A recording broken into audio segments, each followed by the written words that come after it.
Hi friends, എല്ലാവർക്കും ചാനലിലേക്ക് സ്വാഗതം. നമ്മൾ ഇന്ന് കാണാൻ പോകുന്നത് 2025 റിലീസായിട്ടുള്ള തഗ് ലൈഫ് എന്ന തമിഴ് മൂവിയാണ്. അധികാരത്തിന് വേണ്ടിയുള്ള മോഹം മനുഷ്യനെ എത്രത്തോളം അന്ധരാക്കുമെന്നും അതിനുവേണ്ടി ബന്ധങ്ങൾ പോലും മറന്ന് മനുഷ്യൻ എത്രത്തോളം യാത്ര ചെയ്യുമെന്നുമാണ് ഈ മൂവിയിൽ കാണിക്കുന്നത്. മൂവിയിലേക്ക് പോകുന്നതിന് മുന്നേ ഈ വീഡിയോ നിങ്ങൾക്ക് ഇഷ്ടമായെങ്കിൽ തീർച്ചയായിട്ടും ലൈക്ക് ചെയ്തും സബ്സ്ക്രൈബ് ചെയ്ത് എന്നെ സപ്പോർട്ട് ചെയ്യുക. മാത്രമല്ല, എന്നെപ്പോലുള്ള ചെറിയ ചാനലുള്ളവർക്ക് നിങ്ങളുടെ സത്യസന്ധമായ അഭിപ്രായങ്ങൾ വളരെ വിലപ്പെട്ടതായിരിക്കും. അതുകൊണ്ട് നിങ്ങൾ ഈ വീഡിയോ കാണുകയാണെങ്കിൽ ഇതിനെക്കുറിച്ചുള്ള നിങ്ങളുടെ അഭിപ്രായങ്ങൾ കൂടെ എന്നെ അറിയിക്കുക. അപ്പോൾ ഇനി നമുക്ക് നേരെ നമ്മുടെ മൂവിയിലേക്ക് പോകാം. മൂവിയുടെ തുടക്കത്തിൽ 1994 ഡൽഹിയാണ് കാണിക്കുന്നത്. അവിടെയുള്ള ചെറിയൊരു തെരുവിൽ ഒരു പത്രം വിൽപ്പനക്കാരൻ അദ്ദേഹത്തിന് ജോലി ചെയ്യുകയാണ്. അച്ഛനെ സഹായിക്കാനായി അദ്ദേഹത്തിന് കുഞ്ഞുമക്കളായ ചന്ദ്രയും അമരനും കൂടെ ആ ജോലിയിൽ പങ്കുചേരുന്നു. കളിയും ചിരിയുമായി ആ തെരുവിലെ ലോഡ്ജ് മുറികളിലെല്ലാം അവർ പത്രവിൽപ്പന നടത്തുന്നു. ഇതേ സമയം തന്നെ അവിടെ ഒരു ലോഡ്ജ് മുറിയിൽ സ്ഥലത്തെ പ്രധാന ഗുണ്ടാ ഗ്യാങ്ങുകളായ ശക്തിവേലിന്റെ ഗ്യാങ്ങും സദാനന്ദന്റെ ഗ്യാങ്ങും തമ്മിൽ ചെറിയൊരു ഒത്തുതീർപ്പ് ചർച്ച നടക്കുന്നുണ്ട്. പരസ്പരമുള്ള ലാഭനഷ്ട കണക്കുകളൊക്കെ നമുക്ക് പറഞ്ഞു തീർക്കാമെന്നും ഇനി മേലിൽ ഞങ്ങളുടെ ഭാഗത്ത് നിന്ന് നിങ്ങൾക്കെതിരെ ഒരു പ്രശ്നം ഉണ്ടാവില്ലെന്നും സദാനന്ദൻ അവരോട് പറയുന്നു. അങ്ങനെ ഒരു കോംപ്രമൈസിനായി സദാനന്ദൻ ശക്തിവേലിന് നേരെ കൈ നീട്ടുമ്പോൾ ശക്തിവേലിന്റെ ചേട്ടൻ മാണിക്യമാണ് സദാനന്ദന് കൈ കൊടുക്കുന്നത്. സമാധാന ചർച്ചയ്ക്ക് ശേഷം സദാനന്ദൻ അയാളുടെ സഹോദരിയും മക്കളെയും കൂട്ടി മുറിക്ക് പുറത്തേക്ക് ഇറങ്ങുന്നു. സദാനന്ദന്റെ സ്വഭാവം എല്ലാം അറിഞ്ഞു വെച്ചിട്ടും അവനുമായിട്ടൊരു കോംപ്രമൈസിന് തയ്യാറായത് എന്തിനാണെന്ന് അവരുടെ പ്രധാന സഹായി പത്രോസ് മാണിക്യത്തോട് ചോദിക്കുന്നു. സദാനന്ദുമായിട്ട് കോംപ്രമൈസിന് പോകേണ്ടെന്ന അഭിപ്രായം തന്നെയായിരുന്നു ശക്തിവേലിനും ഉണ്ടായിരുന്നത്. ഈ സമയം ആ ചേരിയിലേക്ക് ഇൻസ്പെക്ടർ സാമുവലിന്റെ നേതൃത്വത്തിലുള്ള പോലീസ് സംഘം എത്തുന്നത് കാണിക്കുന്നു. അവിടേക്ക് ഇറങ്ങി വരുന്ന സദാനന്ദ് ആകട്ടെ ശക്തിയും കൂട്ടരും അകത്തുണ്ടെന്ന രീതിയിൽ സാമുവലിനെ കണ്ണു കാണിക്കുന്നു. സദാനന്ദ് എന്തെങ്കിലും പണിയുമായിട്ടാണോ വന്നതെന്ന് സംശയമുള്ളതുകൊണ്ട് അയാൾ പോയതു മുതൽ ശക്തി ജനലിലൂടെ പുറത്തേക്ക് നോക്കുന്നുണ്ടായിരുന്നു. ദൂരെ നിന്ന് തങ്ങളെ ലക്ഷ്യം വെച്ച് വരുന്ന പോലീസുകാരെ കണ്ടതും ശക്തിക്ക് കാര്യം പിടികിട്ടുന്നു. അവൻ ഉടനെ കൂടെയുള്ളവരോട് ഇക്കാര്യം പറയുന്നു. അവരെല്ലാവരും ഒളിപ്പിച്ചു വെച്ച ആയുധങ്ങൾ എടുത്ത് പോലീസിനെ നേരിടാൻ തയ്യാറെടുക്കുന്നു. ഈ സമയത്താണ് ആദ്യം കാണിച്ച പത്രം വിൽപ്പനക്കാരൻ അടഞ്ഞു കിടന്ന അവരുടെ റൂമിന്റെ കതകിനടിയിലൂടെ പത്രം അകത്തേക്ക് വലിച്ചെറിയുന്നത്. വന്നത് പോലീസാണെന്ന് കരുതി കതകിന് നേരെ വെടിവെക്കാൻ തയ്യാറാകുന്ന ശക്തിയോടും കൂട്ടരും അതൊരു പത്രക്കാരനാണെന്ന് അൻവരാജ് പറയുന്നു. പക്ഷെ അത് കേട്ടിട്ടും മാണിക്യം പത്രക്കാരനുള്ള ഭാഗത്തേക്ക് വെടിവെക്കുന്നു. അയാളോടൊപ്പം പത്രം വിറ്റുകൊണ്ടിരുന്ന അമരന്റെ മുൻപിലേക്കാണ് ആ മനുഷ്യൻ വെടികൊണ്ട് വീഴുന്നത്. മറുഭാഗത്ത് ഒരു നിരപരാധിയെ വെടിവെച്ചതിന് ശക്തി മാണിക്യത്തെ ദേഷ്യത്തോടെ നോക്കുന്നു. പക്ഷെ ഇത് നമുക്ക് രക്ഷപ്പെടാനുള്ള മാർഗമാണെന്ന് പറഞ്ഞ് മാണിക്യം ചെയ്ത തെറ്റിനെ ന്യായീകരിക്കുന്നു. മാണിക്യം കണക്ക് കൂട്ടിയതുപോലെ വെടിയൊച്ച കേട്ട് ലോഡ്ജിലുള്ളവരെല്ലാം പേടിച്ച് അങ്ങോട്ടും ഇങ്ങോട്ടും ഓടുന്നു. ഈ സമയം നോക്കി ശക്തിയുടെ കൂട്ടാളികളെല്ലാം പുറത്തേക്ക് രക്ഷപ്പെടുന്നു. പക്ഷെ അച്ഛന്റെ മൃതദേഹം കെട്ടിപ്പിടിച്ച് കരയുന്ന അമരനെ അവിടെ ഉപേക്ഷിച്ചു പോകാൻ ശക്തിക്ക് മനസ്സ് വരുന്നില്ല. അമരനെയും കയ്യിലെടുത്താണ് ശക്തി പുറത്തേക്ക് ഇറങ്ങുന്നത്. ഈ സമയം ശക്തിയുടെ കയ്യിലിരുന്ന അമരൻ അവിടെയെല്ലാം ചന്ദ്രയെ വിളിച്ചു നോക്കുന്നെങ്കിലും അവളെ അവിടെയെങ്ങും കാണുന്നില്ല. വെടിവെപ്പ് നടക്കുന്നതിന്റെ തിക്കലും തിരക്കലും സാധാരണ ആളുകളെ പോലെ ശക്തി അമരനെയും കൊണ്ട് പുറത്തേക്ക് ഇറങ്ങുന്നു. പക്ഷെ ശക്തിയെ തിരിച്ചറിഞ്ഞ സാമുവൽ ശക്തിയുടെ പിന്നാലെ വരുന്നു. പക്ഷെ അമരൻ കയ്യിലുള്ളത് കൊണ്ട് സാമുവൽ തന്നെ വെടിവെക്കില്ലെന്നാണ് ശക്തി കരുതുന്നത്. പക്ഷെ സാമുവൽ ശക്തിക്ക് നേരെ ഷൂട്ട് ചെയ്യുന്നു. ശക്തിക്ക് ബുള്ളറ്റ് കൊണ്ട സമയത്ത് തന്നെ ശക്തിയുടെ കൂട്ടാളികൾ ഒരു വണ്ടിയുമായിട്ട് വന്ന് അവരെ അവിടെ നിന്ന് രക്ഷപ്പെടുത്തുന്നു. ബുള്ളറ്റ് കൊണ്ടില്ലെങ്കിലും അമരന്റെ ദേഹത്തും ചെറിയ മുറിവുകൾ ഉണ്ടായിരുന്നു. ശക്തിയുടെ ഭാര്യ ജീവയാണ് അമരന് മരുന്ന് വെച്ചു കൊടുക്കുന്നത്. അമരനോട് സംസാരിക്കുമ്പോഴാണ് അവൻ അച്ഛനും അനിയത്തിയും മാത്രമാണുള്ളതെന്നും ആ ബഹളത്തിനിടയിൽ അനിയത്തിയെ കാണാതായെന്നും ശക്തിക്ക് മനസ്സിലാകുന്നത്. ഇത് കേട്ടതും ശക്തിക്കും ജീവിക്കും ആ പയ്യനോട് ചെറിയ സഹതാപം തോന്നുന്നു. ശേഷം ശക്തിയും അമരനും കൂടെ ഒരു ഫാമിലി ഫോട്ടോ വെച്ച് ചന്ദ്രയെ കണ്ടിരുന്നോ എന്ന് പലരോടും അന്വേഷിക്കുന്നെങ്കിലും യാതൊരു അറിവും കിട്ടുന്നില്ല. പിന്നീട് ശക്തി അമരനെ കൊണ്ട് അവന്റെ അച്ഛന്റെ അന്ത്യകർമ്മങ്ങൾ ചെയ്യിക്കുന്നതാണ് കാണിക്കുന്നത്. ചടങ്ങിനിടെ നിന്റെ അച്ഛനെ കൊന്നത് ആരാണെന്ന് അറിയാമോ എന്ന് ശക്തി അമരനോട് ചോദിക്കുന്നു. പോലീസാണെന്ന് കരുതി നിങ്ങളുടെ ആളുകളാണ് വെടിവെച്ചതെന്ന് അമരൻ പറയുമ്പോൾ ശക്തിയും അത് സമ്മതിക്കുന്നു. ചന്ദ്രയെ കാണുന്നില്ലെന്ന് പരസ്യം കൊടുക്കാൻ തനിക്ക് കുറച്ച് പണം വേണമെന്നും ജോലി കിട്ടിക്കഴിഞ്ഞ് തിരിച്ചു തരാമെന്നും അമരൻ ശക്തിയോട് പറയുന്നു. ഇത് കേട്ടതും എങ്ങനെയെങ്കിലും നിന്റെ ചന്ദ്രയെ കണ്ടെത്തി തരാമെന്ന് ശക്തി അവന് വാക്കു കൊടുക്കുന്നു. മാത്രമല്ല, നമ്മളെ രണ്ടുപേരെ ഒന്നിച്ചു ചേർക്കണമെന്ന് വിധി എഴുതിയത് ദൈവമാണെന്നും ഇനി മുതൽ നമ്മൾ ഒന്നാണെന്നും ശക്തി അമരനോട് പറയുന്നു. പിന്നീട് 22 വർഷങ്ങൾക്ക് ശേഷമുള്ള കാര്യങ്ങളാണ് കാണിക്കുന്നത്. കോളേജിൽ പഠിക്കുന്ന മാണിക്യത്തിന്റെ മകൾ ശാന്തി അവൾ ഗർഭിണിയാണെന്ന കാര്യം ബോയ്ഫ്രണ്ട് റാണുവിനോട് പറയുന്നു. പക്ഷെ അതിന് തനിക്കൊന്നുമില്ലെന്ന് പറഞ്ഞ് തീർത്തും നിസ്സാരമായി റാണു ശാന്തിയെ കൈയൊഴിയുന്നു. കോളേജ് പെൺകുട്ടികളുടെ ഹാർട്ട് ത്രോബായ റാണുവിനെ സ്നേഹിച്ചതിൽ ശാന്തിക്ക് വളരെ കുറ്റബോധം തോന്നുന്നു. വലിയൊരു തെറ്റ് ചെയ്തു പോയെന്നും ഇതല്ലാതെ മറ്റൊരു വഴി അറിയില്ലെന്നും മാണിക്യത്തിന് മെസ്സേജ് അയച്ച് ശാന്തി സ്വയം ജീവൻ എടുക്കുന്നു. ആകെ ഉണ്ടായിരുന്ന ഒരേ ഒരു മകളുടെ മരണം മാണിക്യത്തെ വല്ലാതെ തകർത്തു കളയുന്നു. സദാനന്ദന്റെ സഹോദരിയുടെ മകനായിരുന്നു റാണു. ശാന്തിയുടെ മരണത്തിന് കാരണക്കാരനായ അവനെ ശക്തി വെറുതെ വിടില്ലെന്നറിയാവുന്നതുകൊണ്ട് സദാനന്ദൻ ശക്തിയുടെ വലങ്കായായ ശിവഗുരുവിനെ വിളിക്കുന്നു. ഒരു കോംപ്രമൈസിന് ശ്രമിക്കുന്നെങ്കിലും സഹോദരിയുടെ മകൻ മരിച്ചെന്ന് പറഞ്ഞേക്കാൻ ശക്തി ശിവഗുരുവിനോട് പറയുന്നു. ഇനി ഇവിടെ നിർത്തുന്നത് റാണുവിന്റെ ജീവൻ അപകടമാണെന്ന് മനസ്സിലാക്കി സദാനന്ദൻ റാണുവിനെ നാട് കടത്താൻ തീരുമാനിക്കുന്നു. മന്ത്രിയെ കൂട്ടുപിടിച്ച് പട്ടാളക്കാരുടെ വണ്ടിയിൽ റാണുവിനെ ബോർഡ് കടത്താനാണ് അയാൾ പ്ലാൻ ചെയ്യുന്നത്. അതിനുവേണ്ടി അയാൾ തന്റെ ആളുകളോടൊപ്പം റാണുവിനെ പറഞ്ഞുവിടുന്നു. പക്ഷെ അതിനിടെ അമരനും കൂട്ടാളികളും റാണുവിനെ തട്ടിക്കൊണ്ടുപോകുന്നു. ശേഷം ഒരു ഒഴിഞ്ഞ സ്ഥലത്ത് റാണുവിനെ കെട്ടിയിട്ടിരിക്കുന്നതാണ് കാണിക്കുന്നത്. അമരനും പത്രോസും ഒപ്പം ശക്തിയുടെ മറ്റു ചില ആളുകളും കൂടെ അവിടെ ഉണ്ടായിരുന്നു. റാണു അവിടെ ഉള്ളതറിഞ്ഞ് സദാനന്ദനും അവിടേക്ക് വരുന്നു.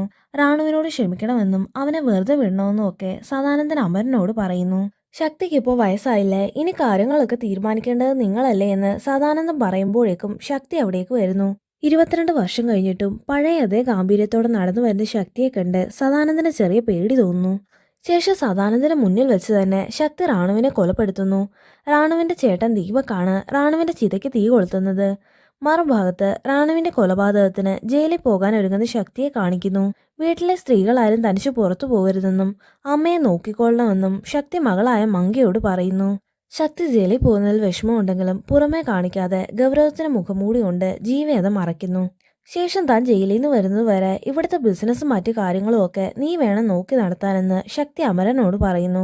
പക്ഷെ അത് മാണിക്യത്തെ ഏൽപ്പിച്ചാൽ പോരെയെന്ന് അമരൻ തിരിച്ചു ചോദിക്കുമ്പോൾ പുള്ളിക്ക് കുറച്ച് എടുത്തിയാട്ടം ഉണ്ടെന്നും നീ ആകുമ്പോൾ ശാന്തമായി തീരുമാനം എടുക്കുമെന്നും ശക്തി മറുപടി പറയുന്നു.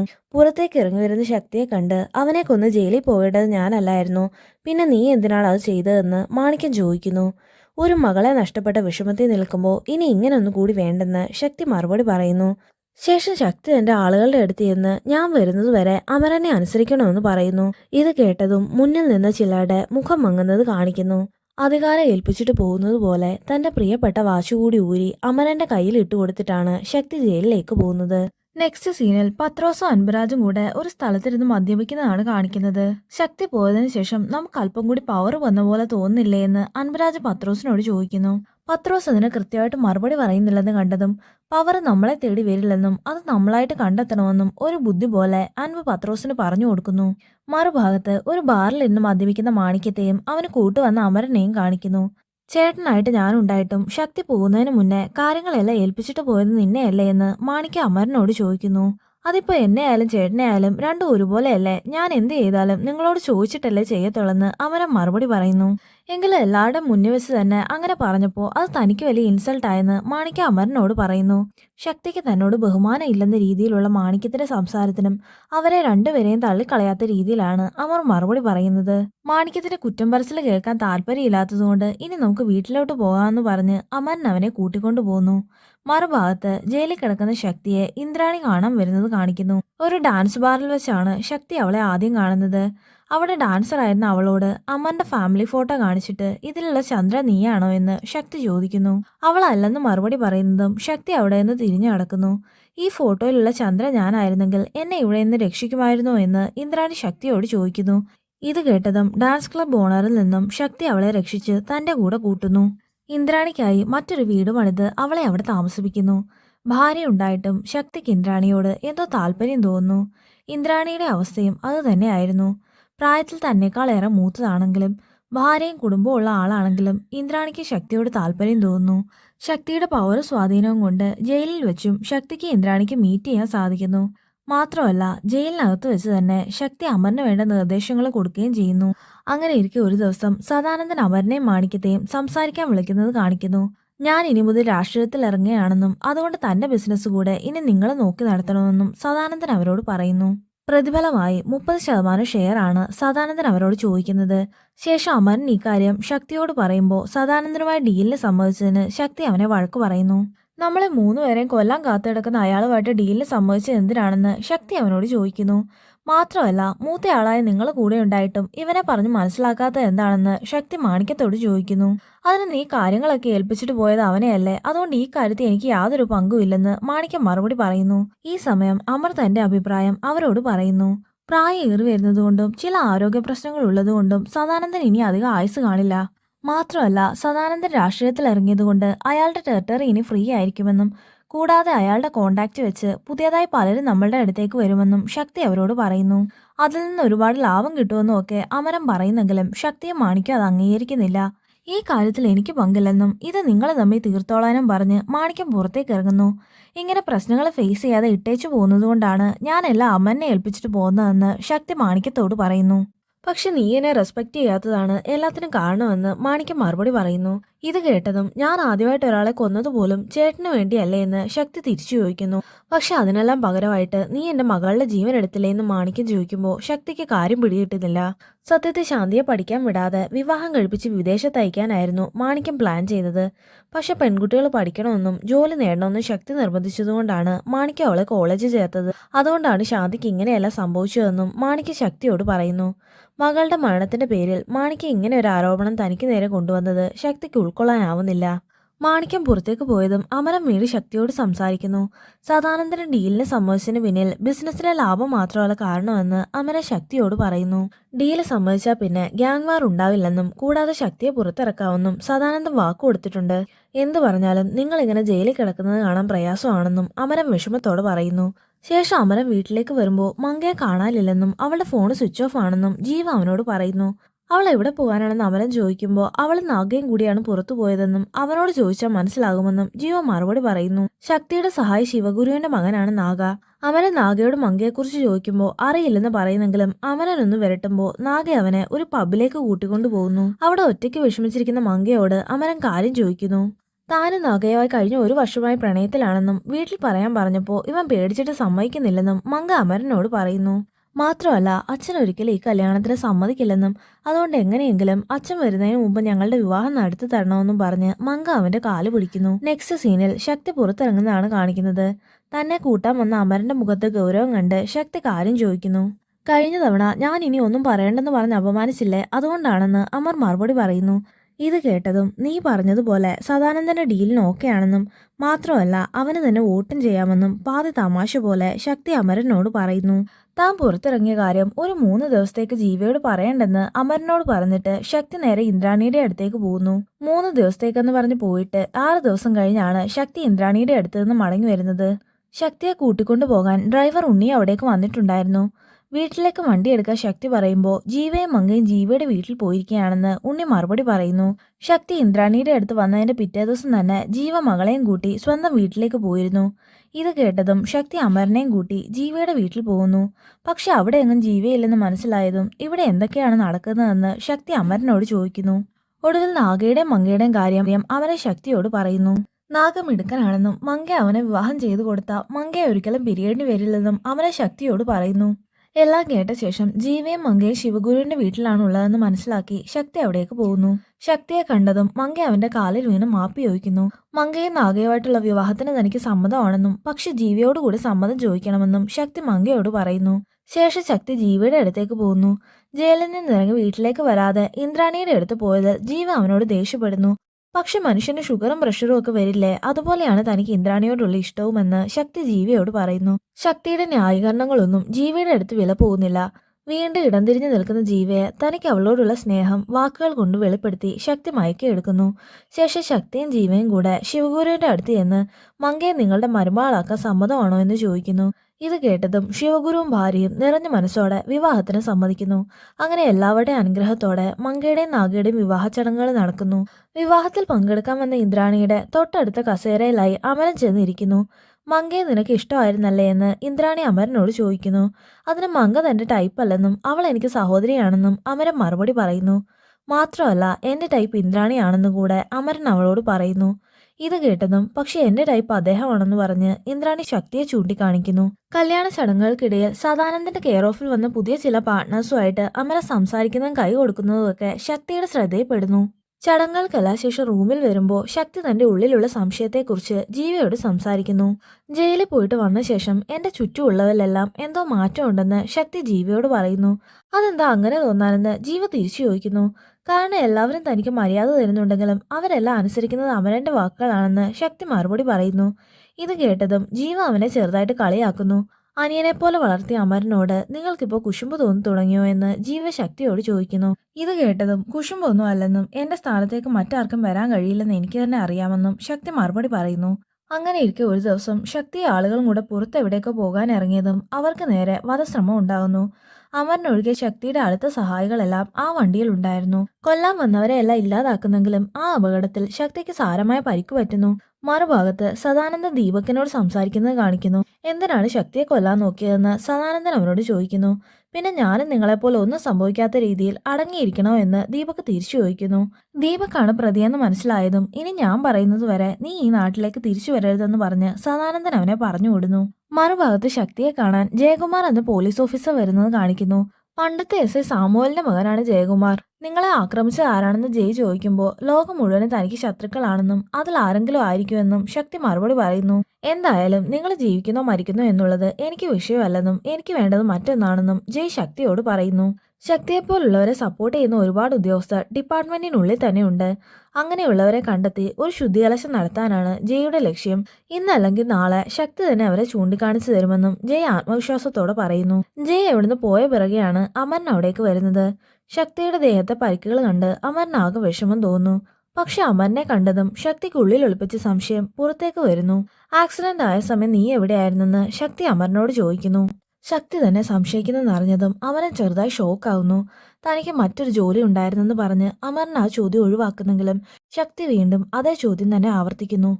ഒടുവിൽ താൻ ഒരാവശ്യത്തിന് പ്രസവാശുപത്രിയിൽ പോയിരിക്കുകയായിരുന്നെന്ന് അമരൻ മറുപടി പറയുന്നു. പക്ഷെ അമരൻ കള്ളം പറയുകയാണെന്ന് കരുതി ശക്തി വീണ്ടും അവനോട് ചോദ്യങ്ങൾ ചോദിക്കുന്നു. ഇത് കേട്ടതും ജീവ ഇടയ്ക്ക് കയറി സംസാരിക്കുന്നു. അമരൻ പറഞ്ഞത് സത്യമാണെന്നും മങ്കയ്ക്ക് അബോഷനായിട്ട് ഹോസ്പിറ്റലിൽ കൊണ്ടുപോകാൻ താൻ വിളിച്ചിട്ടാണ് അമരൻ വന്നതെന്നും ജീവ മറുപടി പറയുന്നു. ഇത് കേട്ടതും ശക്തി ആകെ തകർന്നു പോകുന്നു. മറുഭാഗത്ത് ശക്തി തന്നെ സംശയിച്ചതിന്റെ വിഷമം അമരൻ തന്റെ കൂട്ടുകാരനായ കലുവയോടും പത്രൂസിനോടും പറയുന്നു. ശക്തിക്ക് നിന്നോട് അസൂയാണെന്നും മാത്രമല്ല സംശയത്തിന്റെ വിത്ത് ഒരു തവണ വീണുപോയാൽ പിന്നെ അത് മാറ്റാൻ പറ്റില്ലെന്നും പത്രോസ് അമരനോട് പറയുന്നു. നിന്റെ സ്ഥാനത്ത് ഞാനായിരുന്നെങ്കിൽ എന്നെ സംശയിച്ച ശക്തിയെ കൊന്നുകളഞ്ഞേനെയെന്നും പത്രോസ് അവനോട് പറയുന്നു. പക്ഷെ ശക്തിയെ കൊല്ലുന്നത് എന്തിനാ, നമുക്ക് തനിച്ച് പുതിയ ബിസിനസ് തുടങ്ങിയാൽ പോരെ എന്ന് കലുവ അവരോട് ചോദിക്കുന്നു. കാരണം മറ്റുള്ളവരെ പോലെ അന്നം തന്നവന്റെ കുതുകാല് വെട്ടാൻ കലുവയ്ക്ക് താല്പര്യം ഉണ്ടായിരുന്നില്ല. നെക്സ്റ്റ് സീനിൽ ശക്തിയും ജീവയും കൂടെ അമ്പലത്തിന് പുറത്തേക്ക് ഇറങ്ങുന്നതാണ് കാണിക്കുന്നത്. ജീവയെ മാണിക്യത്തിനൊപ്പം പറഞ്ഞു വിട്ട് ശക്തി അമരനെയും കൂട്ടിയാണ് വീട്ടിലേക്ക് പോകുന്നത്. അമരനൊന്നും സംസാരിക്കുന്നില്ലെന്ന് കണ്ടതും ശക്തി തന്നെ സംസാരിച്ചു തുടങ്ങുന്നു. നമ്മുടെ സ്വന്തം സ്ഥലത്ത് വെച്ച് തന്നെ ഇങ്ങനെ ഒരു ആക്രമണം നടന്നപ്പോൾ, പ്രത്യേകിച്ച് നീ കൂടെ ഇല്ലായിരുന്ന സാഹചര്യത്തിൽ അല്പസമയത്തേക്ക് നിന്നെ സംശയിച്ചു പോയതാണെന്ന് ശക്തി അമരനോട് പറയുന്നു. ഇത് കേട്ടതും ഞാൻ മകനെ പോലെയാണെന്നല്ലേ പറയാറ്, എന്നിട്ടും എന്നെ സംശയം തോന്നിയോ എന്ന് അമർ തിരിച്ചു ചോദിക്കുന്നു. അധികാരത്തിന് വേണ്ടി അച്ഛൻ മകനെയും മകൻ അച്ഛനെയും ഒക്കെ കൊല്ലുന്നത് സാധാരണമാണെന്നും അങ്ങനെ ഒരു ദുർബല സാഹചര്യത്തിൽ നിന്നെ സംശയിച്ചു പോയതാണെന്നും ശക്തി മറുപടി പറയുന്നു. നിന്നെ സംശയിച്ചു പോയതിൽ ക്ഷമ ചോദിക്കാനാണ് അമ്പലത്തിൽ പോയതെന്നും ശക്തി അമരനോട് പറയുന്നു. ഇനി എന്നോടുള്ള സംശയം ബാക്കിയുണ്ടോ എന്ന് അമർ ചോദിക്കുമ്പോൾ ഇനി എങ്ങനെയാണ് നിന്നോട് ക്ഷമ ചോദിക്കേണ്ടതെന്ന് ശക്തി തിരിച്ചു ചോദിക്കുന്നു. കാരണം അമരനെ സംശയിച്ചത് തെറ്റാണെന്ന് മനസ്സിലായെങ്കിലും ഒരു പരിധിയിൽ കവിഞ്ഞ് അത് സമ്മതിച്ചു കൊടുക്കാൻ ശക്തിയുടെ ഈഗോ സമ്മതിക്കുന്നില്ല. ഇത് മനസ്സിലാക്കിയതും കൂടുതലൊന്നും സംസാരിക്കാതെ അമരൻ കാറിൽ നിന്ന് ഇറങ്ങി പുറത്തേക്ക് പോകുന്നു. ആ സംഭവത്തിന് ശേഷം ആകെ വല്ലാത്തൊരവസ്ഥയിലിരിക്കുന്ന അമരനെ കാണാൻ മാണിക്യവും അൻപുരാജും കൂടി പോകുന്നു. ശക്തിയെക്കുറിച്ച് അമരന്റെ മനസ്സിൽ വീണ കരട് മാണിക്യം വലുതാക്കാൻ ശ്രമിക്കുന്നു. എരുതിയിൽ എണ്ണ ഒഴിക്കുന്ന പോലെ അൻപുരാജും മാണിക്യവും ചേർന്ന് ശക്തിയുടെ ഉള്ളിൽ വിഷം കുത്തിവെക്കുന്നു. എന്നിട്ടും അമരൻ പൂർണ്ണമായിട്ട് ശക്തിയെ വെറുക്കുന്നില്ലെന്ന് മനസ്സിലാക്കിയതും അവർ മറ്റൊരു തന്ത്രം പ്രയോഗിക്കുന്നു. അമരന്റെ അച്ഛനെ കൊന്നത് ശക്തിയാണെന്ന് മാണിക്യം പറയുമ്പോൾ അന്ന് പോലീസുകാരനാണെന്ന് കരുതി അറിയാതെ വെടിവെച്ച കാര്യം ശക്തി തന്നോട് പറഞ്ഞിരുന്നെന്ന് അമർ മറുപടി പറയുന്നു. പക്ഷെ പുറത്തുള്ളത് പത്രക്കാരനാണെന്ന് ഞാനാണ് ശക്തിയോട് പറഞ്ഞതെന്നും അത് അറിഞ്ഞിട്ട് തന്നെയാണ് ശക്തി വെടിവെച്ചതെന്നും അൻപുരാജ് അമരനോട് പറയുന്നു. അന്നത്തെ സാഹചര്യത്തിൽ പോലീസിൽ നിന്ന് രക്ഷപ്പെടാൻ ശക്തി നിന്റെ അച്ഛനെ ബലിയാടാക്കുകയായിരുന്നെന്ന് മാണിക്യോ അവനോട് പറയുന്നു. അവരുടെ ഈ വെളിപ്പെടുത്തൽ കൂടി കേട്ടതോടെ അമരൻ പൂർണ്ണമായിട്ടും തകർന്നു പോകുന്നു. അന്ന് രാത്രി അമരൻ തന്റെ അച്ഛൻ കൊല്ലപ്പെട്ട ലോഡ്ജിലേക്ക് പോകുന്നു. ആ ഒഴിഞ്ഞ കെട്ടിടത്തിൽ കാലെടുത്ത് വെക്കുമ്പോഴേക്കും ഓർമ്മകൾ അവനെ പിന്നിലേക്ക് കൊണ്ടുപോകുന്നു. ജീവിതത്തിലെ തന്റെ നഷ്ടങ്ങളുടെ തുടക്കം ഇവിടെ നിന്നായിരുന്നെന്നും അതിന് കാരണക്കാരനായവനെയാണ് താൻ ഇതുവരെ ഏറ്റവും അധികം വിശ്വസിച്ചു കൂടെ എന്നതെന്നും അമർ ഒരു വേദനയോട് ഓർക്കുന്നു. മറുഭാഗത്ത് ശക്തിയാകട്ടെ ഒരു യാത്രയ്ക്കുള്ള തയ്യാറെടുപ്പ് നടത്തുകയായിരുന്നു. അന്നത്തെ അറ്റാക്കിന് ശേഷം ശക്തിയുടെ ആരോഗ്യത്തിനായി ജീവയാണ് കൈലാസത്തിലേക്ക് വരാമെന്ന് നേർച്ച നേർന്നിരുന്നത്. പക്ഷെ സമയമാവും തോറും ജീവയുടെ ഉൾമനസ്സിൽ എന്തോ അപകട സൂചന തോന്നുന്നു. തൽക്കാലം ഈ യാത്ര മാറ്റിവെക്കാമെന്ന് ജീവ ശക്തിയോട് പറയുന്നെങ്കിലും നിന്റെ നേർച്ചയല്ലേ, അത് മുടക്കേണ്ടെന്ന് ശക്തി മറുപടി പറയുന്നു. ജീവയും കൂടെ വരുന്നെന്ന് പറഞ്ഞെങ്കിലും അവൾക്ക് ആസ്മയുള്ളതിനാൽ ശക്തി അവളെ കൂടെ കൂട്ടുന്നില്ല. മാണിക്യത്തെയും കൂട്ടിയാണ് ശക്തി കാഠ്മണ്ഡു എയർപോർട്ടിൽ എത്തുന്നത്. പക്ഷെ എയർപോർട്ടിൽ ചെന്നതും അവിടെ പത്രോസിനെയും അൻപുരാജിനെയും കണ്ട് ശക്തി സർപ്രൈസ് ആവുന്നു. പിന്നീട് അവരെല്ലാരും കൂടി ഒരുമിച്ചാണ് കൈലാസത്തിലേക്ക് പുറപ്പെടുന്നത്. കാർ ഓടിച്ചിരുന്നത് കലുവയായിരുന്നു. കുറെ നേരം മുന്നോട്ട് പോയതും വിജനമായ ഒരു സ്ഥലത്ത് യൂറിൻ പാസ് ചെയ്യാനായിട്ട് അവർ വണ്ടി നിർത്തുന്നു. കൊക്ക പോലെ ഒരു സ്ഥലത്ത് നിന്ന് ശക്തി ആ സ്ഥലത്തിന് ഭംഗി ആസ്വദിക്കുമ്പോഴാണ് അവരെല്ലാവരും ശക്തിയെ വളയുന്ന രീതിയിൽ പിറകിൽ വന്ന് നിൽക്കുന്നത്. തന്റെ കൂട്ടാളികളുടെ മുഖത്തെ ഭാവമാറ്റം കണ്ടതും ശക്തിക്ക് ചെറിയ സംശയം തോന്നുന്നു. ഈ സമയം അൻപരാജ് ആകട്ടെ കലുവയെ ശക്തിക്ക് നേരെ വെടിവെക്കാനായി മുന്നിലേക്ക് തള്ളിവിടുന്നു. ഒട്ടും മനസ്സില്ലാതെയാണ് കലുവ ശക്തിക്ക് നേരെ തോക്കിയൂണ്ടുന്നത്. ഈ അവസരം മുതലാക്കി കലുവയുടെ തോക്ക് തട്ടിപ്പറിച്ച് ശക്തി അവരെ ആക്രമിക്കുന്നു. പക്ഷെ അധിക നേരം പിടിച്ചു നിൽക്കാൻ ശക്തിക്ക് കഴിയുന്നില്ല. അൻപരാജും മാണിക്യവും ചേർന്ന് ശക്തിയെ വെടിവെച്ച് വീഴ്ത്തുന്നു. ഈ സമയത്താണ് അമരൻ കൂടി അവിടേക്ക് വരുന്നത്. അമരനെ കണ്ടതും ശക്തി ചെറിയ ആശ്വാസം തോന്നുന്നു. പക്ഷെ അവന്റെ കല്ലിച്ച മുഖഭാവം കണ്ടതും അവനും തനിക്കെതിരാണെന്ന് ശക്തിക്ക് മനസ്സിലാകുന്നു. അമരൻ ശക്തിയുടെ അടുത്തേക്ക് ചെല്ലുമ്പോൾ ശക്തി അവന്റെ കഴുത്തിന് പിടിക്കുന്നു. അല്പം ഒന്ന് ആലോചിച്ച ശേഷം അമരൻ ശക്തിയുടെ കഴുത്തിന് പിടിച്ച് അവനെ താഴേക്ക് തള്ളിയിടുന്നു. അങ്ങനെ ശക്തി ആ മഞ്ഞുമലയുടെ ആഴങ്ങളിലേക്ക് വീഴുന്നു. ശക്തിയെ ഇല്ലാതാക്കിയ ശേഷം അമരൻ നേരെ ഇന്ദ്രാണിയുടെ അടുത്തേക്കാണ് പോകുന്നത്. ശക്തി ഇനി ഒരിക്കലും തിരിച്ചു വരില്ലെന്ന് അമരൻ അവളോട് പറയുന്നു. ഈ സമയം തന്നെ ഇന്ദ്രാണിയുടെ പഴയ ഡാൻസ് ക്ലബ് ഓണറും അവിടേക്ക് വരുന്നു. വീണ്ടും ആ സ്ത്രീയെ കണ്ടതും ഇന്ദ്രാണിയാകെ പേടിച്ചു പോകുന്നു. ഇനി നീ എന്റെ കൂടെ വരണമെന്നും അല്ലെങ്കിൽ പഴയ പോലെ ഡാൻസ് ക്ലബിലേക്ക് പോകേണ്ടി വരുമെന്നും അമരൻ ഇന്ദ്രാണിയോട് പറയുന്നു. വീണ്ടും തിരിച്ച് ഡാൻസ് ക്ലബിലേക്ക് പോകുന്നതിനെ കുറിച്ച് ഇന്ദ്രാണിക്ക് ചിന്തിക്കാൻ പോലും സാധിക്കുന്നില്ല. അങ്ങനെ മറ്റു വഴിയില്ലാതെ അവൾ അമരന്റെ ഒപ്പം പോകുന്നു. മറുഭാഗത്ത് താഴെ വീണ ശക്തിക്ക് ബോധം തെളിയുന്നത് കാണിക്കുന്നു. ശക്തി പതിയെ എണീറ്റ് നടക്കാൻ ശ്രമിക്കുമ്പോഴാണ് ആ ഭാഗത്തെ മഞ്ഞ് ഉരുൾപൊട്ടി താഴേക്ക് വീഴുന്നത്. ആ ഹിമപാതത്തിൽപ്പെട്ട് ശക്തി ഒരു ആശ്രമത്തിന് മുന്നിൽ ചെന്ന് വീഴുന്നു. പിന്നീട് ഏകദേശം 2 വർഷങ്ങൾക്ക് ശേഷമുള്ള കാര്യങ്ങളാണ് കാണിക്കുന്നത്. ആശ്രമത്തിലെ സന്യാസിമാരാണ് ശക്തിയുടെ ജീവൻ രക്ഷിക്കുന്നത്. അതുകൂടാതെ പുതിയൊരു ആയോധന കലയും അവർ ശക്തിക്ക് പഠിപ്പിച്ചു കൊടുക്കുന്നു. ശേഷം തന്നെ ശത്രുക്കളെയൊക്കെ ഇല്ലാതാക്കാൻ മാനസികമായി ശാരീരികമായി കരുത്ത് നേടിയാണ് ശക്തി സ്വന്തം നാട്ടിലേക്ക് പുറപ്പെടുന്നത്. ഈ സമയം ശക്തി ജീവനോടെ ഉണ്ടെന്ന വാർത്ത നാട്ടിലാകെ കാട്ടുതീ പോലെ പടരുന്നു. നിലവിൽ അൻപുരാജും കലുവയും മാത്രമാണ് ഡൽഹിയിൽ ഉണ്ടായിരുന്നത്. പത്രോസ് കേരളത്തിലും അമരനും മാണിക്യവും ഗോവയിലുമാണ് താമസിക്കുന്നത്. ശക്തി ജീവനോടെ ഉണ്ടെന്ന് അറിഞ്ഞതും അൻപുരാജ് കലുവയും കൂട്ടി ഒരു ഹെലികോപ്റ്ററിൽ ഗോവയ്ക്ക് പോകാൻ തീരുമാനിക്കുന്നു. പക്ഷേ ഹെലികോപ്റ്ററിലേക്ക് കാലെടുത്ത് വെക്കുന്നതും അതിലുള്ളിലുള്ള ശക്തിയെ കണ്ട് അൻപുരാജ് പേടിച്ചു പോകുന്നു. മാണിക്യം പറഞ്ഞിട്ടാണെന്ന് വെടിവെച്ചതെന്നും നിങ്ങളെ ചേട്ടന്റെ അനിയന്റെയും വഴക്കിനിടയിൽ പെട്ടുപോകുന്നത് എന്നെപ്പോലുള്ളവരാണെന്നും അൻപ് ശക്തിയോട് പറയുന്നു. പക്ഷെ അൻപിന്റെ സ്വഭാവത്തെക്കുറിച്ച് നല്ല ധാരണയുള്ളത് കൊണ്ട് തന്നെ ശക്തി അതൊന്നും വിശ്വസിക്കുന്നില്ല. തന്നെ ഒന്നും ചെയ്യരുതെന്ന് പറഞ്ഞ് അൻപ് ജീവന് വേണ്ടി യാചിക്കുന്നെങ്കിലും നിർദാക്ഷിണ്യം ശക്തി അവനെ ഇല്ലാതാക്കുന്നു. അടുത്തത് തന്റെ ഊഴമാണെന്ന് അറിയാവുന്നത് കൊണ്ട് കലുവ അവന്റെ കയ്യിലുള്ള തോക്ക് ശക്തിയുടെ കയ്യിൽ കൊടുത്ത് മരണത്തിന് തയ്യാറെടുക്കുന്നു. കാരണം ഇക്കാലം അത്രയും മനഃപൂർവ്വം അല്ലെങ്കിലും ശക്തിയുടെ കൊലപാതകത്തിന് കൂട്ടുചെന്ന പാപഭാരമേറിയാണ് അവൻ ജീവിച്ചിരുന്നത്. അതറിയാവുന്നതുകൊണ്ട് തന്നെ ശക്തി അവനെ വെറുതെ വിടുന്നു. പകരം ജീവി എവിടെയെന്ന് ശക്തി ചോദിക്കുമ്പോൾ ചേച്ചി ഇപ്പോൾ ശിവഗുരുവിന്റെ സംരക്ഷണയിലാണെന്ന് കലുവ മറുപടി പറയുന്നു. മറുഭാഗത്ത് ശക്തി ജീവനോടെ ഉണ്ടെന്നറിഞ്ഞ് അവനെ എങ്ങനെയെങ്കിലും ഇല്ലാതാക്കണമെന്ന് മാണിക്യ അമരനോട് പറയുന്നു.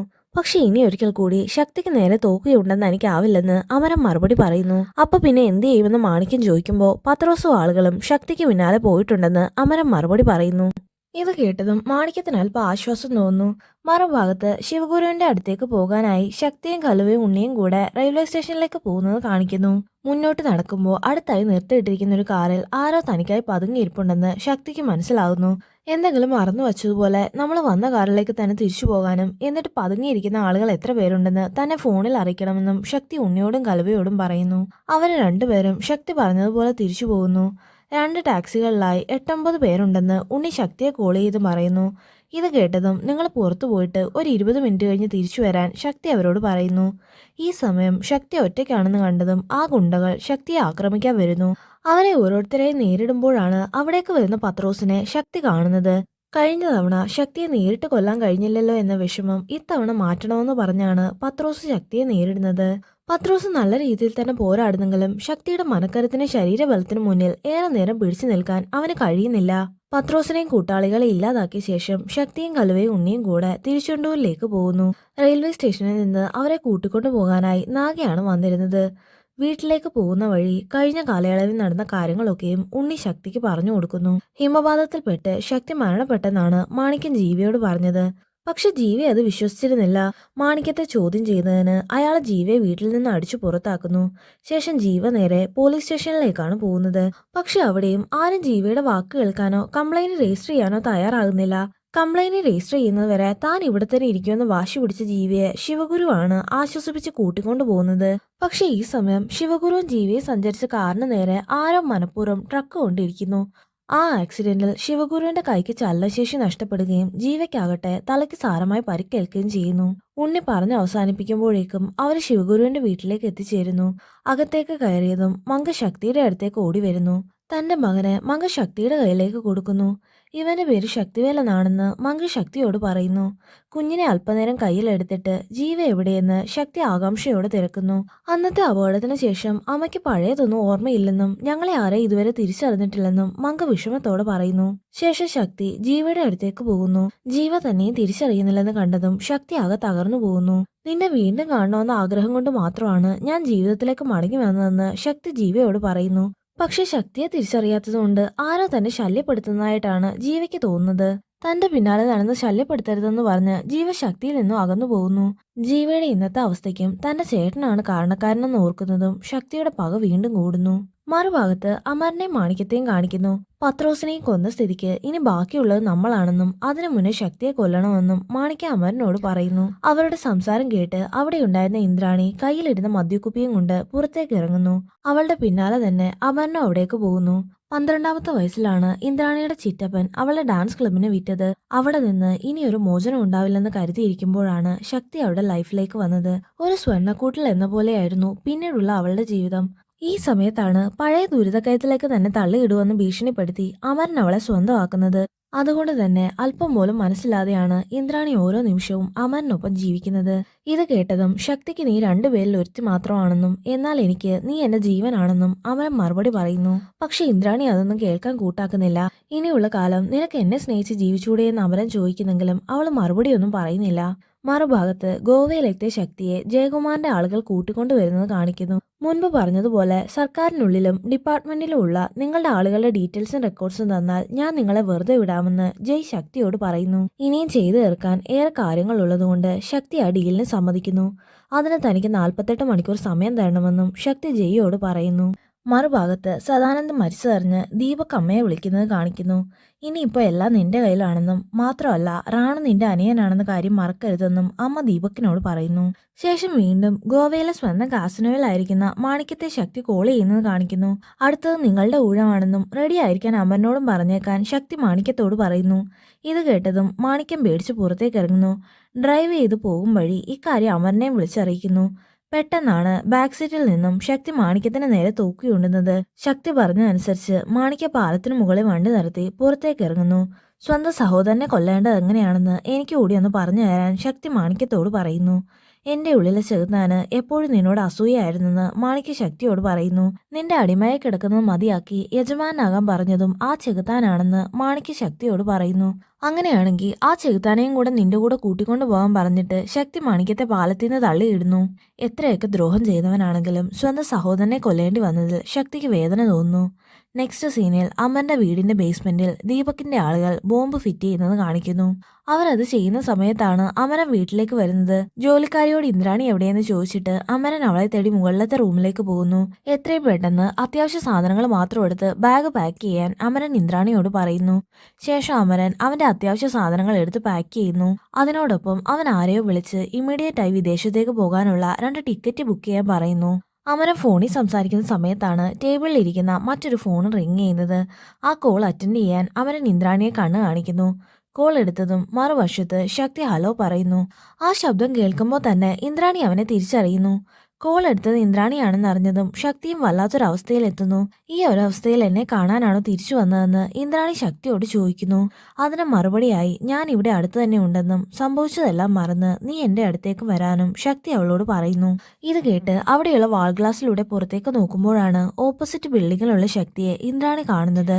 തന്റെ അടുത്തേക്ക് വരാൻ ശക്തി അവളോട് വീണ്ടും പറയുന്നു. ഈ സമയത്താണ് അമരൻ അവിടേക്ക് വന്ന് എയർപോർട്ടിലേക്ക് പോകാനായിട്ട് ഇന്ദ്രാണിയെ വിളിക്കുന്നത്. പക്ഷെ ഞാൻ ഇവിടെ നിന്ന് എങ്ങോട്ടും വരില്ലെന്ന് ഇന്ദ്രാണി മറുപടി പറയുന്നു.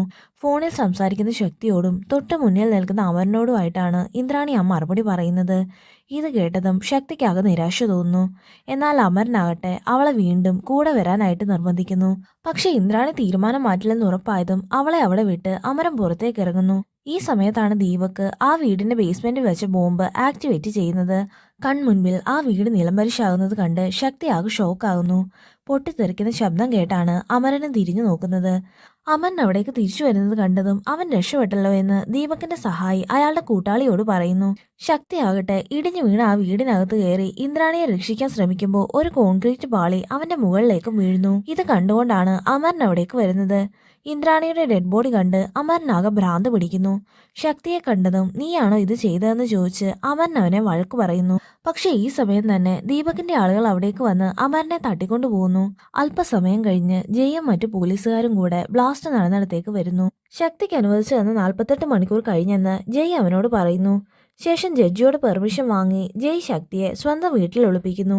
ശക്തിയുടെ ആരോഗ്യനില മോശമാണെങ്കിലും പുറത്തെവിടെയെങ്കിലും കൊണ്ടുപോയാൽ അവന്റെ ജീവൻ ആപത്താണെന്ന് അറിയാവുന്നത് കൊണ്ടാണ് ജയ് അവനെ വീട്ടിലേക്ക് കൊണ്ടുവരുന്നത്. ശേഷം ശക്തിയെ ട്രീറ്റ് ചെയ്യാൻ ജയ് അവന്റെ മുൻഭാര്യയായ അന്നയുടെ ഹെൽപ്പ് ചോദിക്കുന്നു. പീഡിയാട്രീഷ്യനായ അന്ന അതിന് സമ്മതിക്കുന്നില്ലെങ്കിലും ഒടുവിൽ ജയ് അവളെ കൊണ്ട് സമ്മതിപ്പിക്കുന്നു. ശക്തിയെ ഏൽപ്പിച്ച് ജയ് പോയതിനു ശേഷം അന്ന ശക്തിയുടെ മുറിവുകൾ വെച്ച് കെട്ടുന്നു. ഈ സമയത്താണ് ചുമലിലിരിക്കുന്ന സാമുവലിന്റെ ഫോട്ടോ ശക്തിയുടെ ശ്രദ്ധയിൽപ്പെടുന്നത്. സാമുവലിനെ കുറിച്ച് ശക്തി സംസാരിക്കുന്നതും അന്നയും വളരെ നന്ദിപൂർവ്വം തനിക്കൊരു 2ാം ജന്മം നൽകിയ സാമുവലിനെ കുറിച്ച് വാചാലയാകുന്നു. അന്നയുടെ സംസാരത്തിൽ നിന്ന് അവളാണ് താൻ ഇത്രയും നാൾ അന്വേഷിച്ചുകൊണ്ടിരുന്ന അമരന്റെ അനിയത്തി ചന്ദ്രയെന്ന് ശക്തിക്ക് മനസ്സിലാകുന്നു. അന്ന് കൂട്ടത്തിൽ ഒറ്റപ്പെട്ടുപോയ ചന്ദ്രയെ സാമുവലാണ് ഏറ്റെടുത്ത് വളർത്തുന്നത്. ശക്തി ഇതിനെക്കുറിച്ച് ചോദിക്കുമ്പോഴാണ് അമരൻ ജീവനോടെ ഉണ്ടെന്ന് അവൾക്ക് മനസ്സിലാകുന്നത്. ഇതറിഞ്ഞതും ചന്ദ്ര വളരെ ഇമോഷണൽ ആകുന്നു. ഇതേ സമയത്ത് തന്നെ ശക്തിയെ അന്വേഷിച്ച് ദീപകിന്റെ ആളുകൾ അവിടേക്ക് വരുന്നു. ഗുണ്ടകൾ ശക്തിയെ ആക്രമിക്കുന്നത് കണ്ട് ചന്ദ്ര ജയ്യെ വിളിക്കുന്നെങ്കിലും കോൾ കിട്ടുന്നില്ല. വളരെ അവശതയിലാണെങ്കിലും വന്ന ഗുണ്ടകളെയെല്ലാം ശക്തി നേരിടുന്നു. മറുഭാഗത്ത് ദീപകിന്റെ ആളുകൾ തട്ടിക്കൊണ്ടുപോയ അമരനെ കാണിക്കുന്നു. വളരെ അനായാസം തന്നെ ആ ഗുണ്ടകളെല്ലാം അടിച്ച് താഴെയിട്ട് അമരനും അവിടെ നിന്ന് രക്ഷപ്പെടുന്നു. ഈ സമയത്താണ് മരിച്ച മാണിക്യത്തിന്റെ നമ്പറിൽ നിന്ന് വന്ന ഒരു വോയിസ് മെസ്സേജ് അമരൻ കാണുന്നത്. നിനക്ക് ധൈര്യം ഉണ്ടെങ്കിൽ നിന്റെ അച്ഛൻ കൊല്ലപ്പെട്ട അതേ സ്ഥലത്തേക്ക് വരാനും അവിടെ വെച്ച് നമ്മുടെ കണക്കുകൾ തീർക്കാമെന്നും പറഞ്ഞുകൊണ്ടുള്ള ശക്തിയുടെ മെസ്സേജ് ആയിരുന്നു അത്. ഇത് കേട്ടതും അമരൻ ആ സ്ഥലത്തേക്ക് പോകുന്നു. അവിടെ തന്നെ കാത്തിരിക്കുന്ന ശക്തിയെ കണ്ടതും അമരന്റെ മനസ്സിലെ പക വർദ്ധിക്കുന്നു. ഏറെ നേരത്തെ പോരാട്ടത്തിനൊടുവിൽ അവശനായി തീർന്ന ശക്തിയോട് ഒരു പത്രക്കാരനാണെന്ന് അറിഞ്ഞിട്ടും എന്തിനാണ് നിങ്ങൾ എന്റെ അച്ഛനെ കൊന്നതെന്ന് അമരൻ ചോദിക്കുന്നു. ഇത് കേട്ടതും ശക്തി ചെറുതായി ഷോക്കാവുന്നു.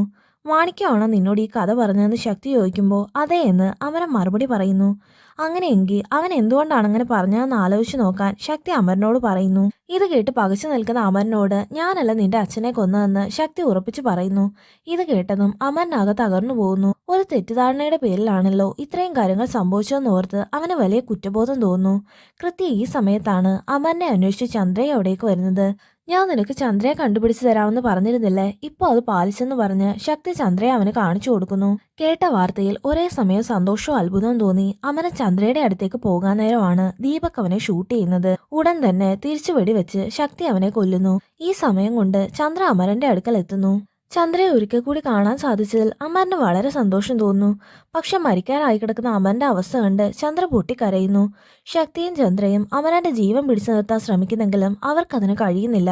അമരന്റെ മൃതശരീരത്തിനരികിലിരുന്ന് അവൾ അലറി കരയുന്നു. അമരന്റെ മരണം ഉൾക്കൊള്ളാനാവാതെ ശക്തിയും വളരെ ഇമോഷണൽ ആകുന്നു. പിന്നീട് വർഷങ്ങൾക്ക് ശേഷമുള്ള കാര്യങ്ങളാണ് കാണിക്കുന്നത്. പഴയകാല ജീവിതം പൂർണ്ണമായി ഉപേക്ഷിച്ച് ഒരു നാട്ടുപ്രദേശത്ത് കൃഷി ചെയ്ത് കുടുംബത്തോടൊപ്പം കഴിയുന്ന ശക്തിയെ കാണിച്ചുകൊണ്ടാണ് ഈ മൂവി അവസാനിക്കുന്നത്. അപ്പോൾ കൂട്ടുകാരെ, എല്ലാവർക്കും വീഡിയോ ഇഷ്ടപ്പെട്ടെന്ന് കരുതുന്നു. വീഡിയോയെക്കുറിച്ചുള്ള നിങ്ങളുടെ അഭിപ്രായങ്ങൾ എന്താണെങ്കിലും അത് കമന്റ്സിലൂടെ അറിയിക്കുക. ഇതുപോലെ മറ്റൊരു വീഡിയോ ആയിട്ട് നമുക്ക് വീണ്ടും കാണാം.